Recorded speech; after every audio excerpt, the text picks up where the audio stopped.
The growing U.S. military presence right now in the Korean Peninsula has North Korea making new threats of nuclear war. Our Pentagon correspondent Barbara Starr is working the story for us. Barbara, the Kim Jong-un regime is especially upset by military exercises being conducted right now. That regime is upset about just about everything right now on the Korean Peninsula, Wolf, and that is making the Pentagon work to try to, let's say, ratchet down the tension a bit. But will that really work? B-1 bombers have flown over the Korean Peninsula twice in the last 10 days, a move that has drawn sharp criticism from North Korea amid rising tensions in the region. The latest flight involved 2 B-1 bombers flying from Guam across the peninsula, part of joint drills with South Korea and Japanese forces. North Korea expressing fury. Due to the U.S. military provocations that are becoming more explicit day by day, the situation in the Korean Peninsula, which is already sensitive, is being driven to a point close to nuclear war. Even as President Trump... Humanity. I want to be clear to those who try to oppose the United States. I want to be clear to those who wish to do us harm. We'll stop you, and we will beat you harder than you've ever been beaten before. Make no mistake about that. Other countries, Russia, China, Iran, and North Korea, went to school on us in hopes of defeating us at some point in the future. The U.S. is now patrolling parts of the region with armored vehicles in the wake of Turkish strikes on U.S.-backed Kurdish militia. The goal is to clamp down on cross-border sort of skirmishes, fights between the two U.S. allies. The patrols began Friday and are being conducted along Syria's central and northeastern border with Turkey.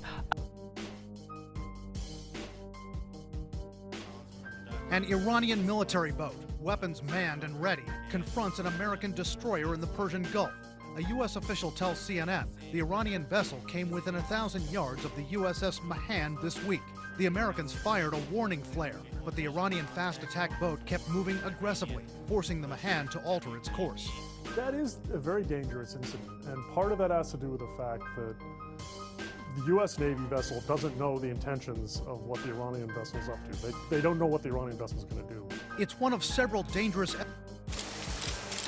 President Trump ruling nothing out in dealing with Iran, including a military response. Nothing is off the table. His threat coming on the heels of this one from his national security advisor Thursday. We are officially putting Iran on notice. Tonight, it appears...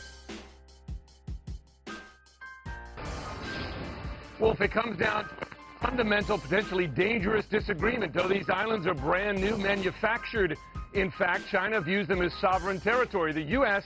views them as international waters, international airspace, and it demonstrates that, as it did today, by flying over them, sailing nearby them. Chinese protests getting louder, U.S. moves getting bolder, the tension there escalating. Foreign military aircraft. This is Chinese Navy. You are approaching our military alert zone. Please immediately... High above the South China Sea, the radio crackles with a stern warning. Go, go! The source of dispute appears on the horizon seemingly out of nowhere. Islands man-made by China, hundreds of miles from its coastline. American politics, the desire for politicians in the United States to have this enemy, Russia, again. And this comes from a variety of factors, right? This comes from our excessive military budget. We spend more in the United States on our military than the next 10 countries in the world combined.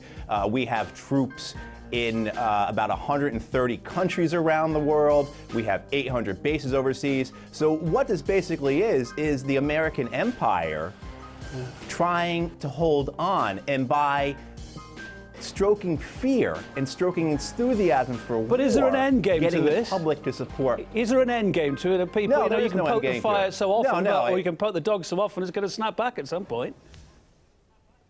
Yeah, no, Kevin, what it is just as keep it going, keep the status quo going, keep the empire alight, right? I mean, that's what we're trying to do here. You've got to justify these $600, $700 billion a year defense budgets in the United States. You've got to have the Democrats looking as tough as the Republicans on foreign policy. You've got to distract the American people from all the problems we have here at home in the United States.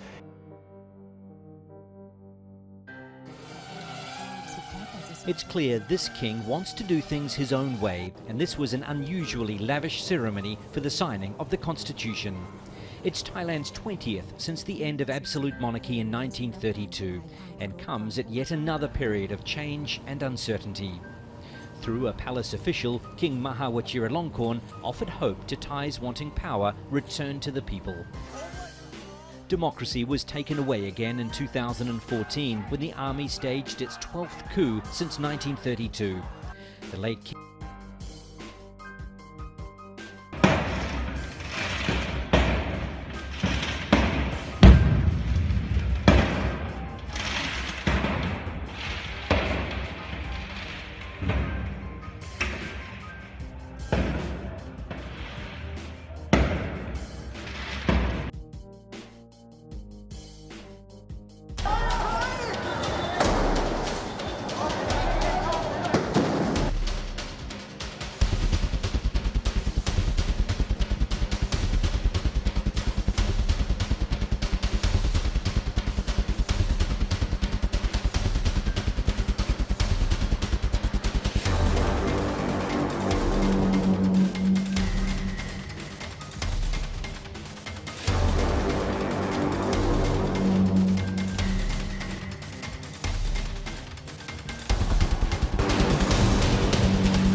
And this week, the British Parliament decided to follow suit.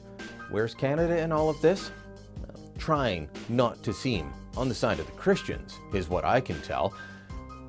On Wednesday, Conservative leader Rona Ambrose stood up in the House of Commons and asked for unanimous consent to declare genocide. Listen to how she phrases this. This is important.